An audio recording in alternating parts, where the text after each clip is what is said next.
브리더가 되려면 어떤 과정을 거쳐야 하냐는 질문을 주셨는데, 브리더라는 게 사실은 뭐 자격 조건을 갖춘 뭐 그 자격증이 나오고 그런 게 아니잖아요. 뭐 누구나 할 수 있는 거긴 한데, 근데 이제 어떻게 하면 좋은 브리더가 될 수 있냐, 이 부분은 좀 얘기가 다른 것 같아요. 기본적으로 동물을 사랑해야 돼요. 그러니까 어떤 브리더든 간에 그 사람이 고양이를 브리딩을 하건 개를 브리딩을 하건 혹은 뭐 새를 브리딩을 하건 혹은 도마뱀을 브리딩하건 어떤 동물을 어떤 생물을 브리딩을 하건 간에 브리더는 일단은 동물 윤리적으로 동물에 대한 그 윤리 도덕적인 부분에서 철학이 있어야 되고, 그리고 이제 이것을 단순히 상품화해서 내가 마리수 대비 곱하기 얼마 때려서 이렇게 돈을 벌겠다라는 목적이 먼저 앞서게 되면, 그러면은 이제 얘네들이 더 이상 그 생명이 아닌 그 돈이 되기 때문에 좋은 브리더가 될 수 없다고 생각이 되고요. 그렇다고 해서 이게 무슨 자선 사업가는 아니에요. 그러니까 고양이를 이렇게 많이 키우는 거는 분명히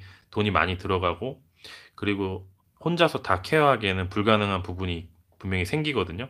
그래서 수익이 발생되지 않으면 얘네들을 계속 이렇게 지속적으로 관리해 나갈 수가 없어요. 그렇기 때문에 그 둘 사이에서 자기가 세운 기준에 따라서 이제 적절하게 잘 움직여야 되는 게 중요할 것 같고, 자기가 브리딩 하려고 하는 그 품종이든 생물이든 무엇이든 간에 공부를 많이 해야 될 것 같아요. 그러니까 그 분야에 있어서는 전문가가 되어야, 그래야 이제 브리더가 될 수 있지 않을까.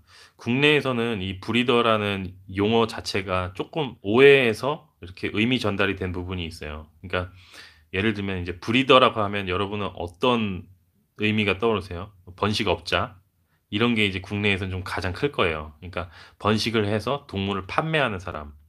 근데 브리더라고 하면은 사실 해외에서는 번식업자라는 개념보다는 사육사라는 개념이 더 강하거든요.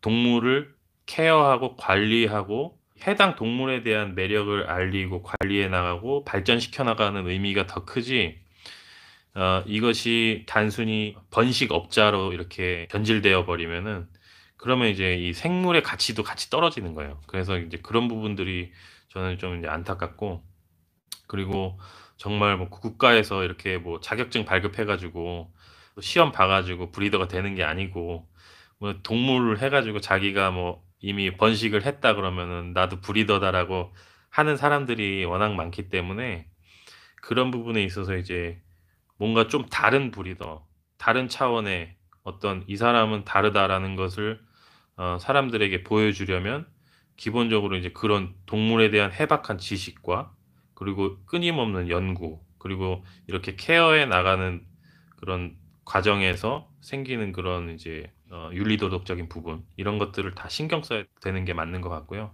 그런 부분, 그런 가치관을 가진 그런 좋은 브리더들이 앞으로 이제 우리나라에 많이 생겼으면 좋겠고, 네, 이런 문화들이 이제 좀 발전을 해 나가다 보면, 그러면 이제 이런 고양이에 대한 인식도 좋아지고, 또 사람들이 우리나라 같은 경우 특히 이제 고양이에 대한 인식이 좀 안 좋은 부분이 많은데, 그런 부분을 개선해 나갈 수 있고, 그리고 그런 것들이 결과적으로는 이제 길고양이 같은 그런 우리가 유기동물이나 이런 것에도 이제 사회적으로 기여를 할 수 있다고 봐요.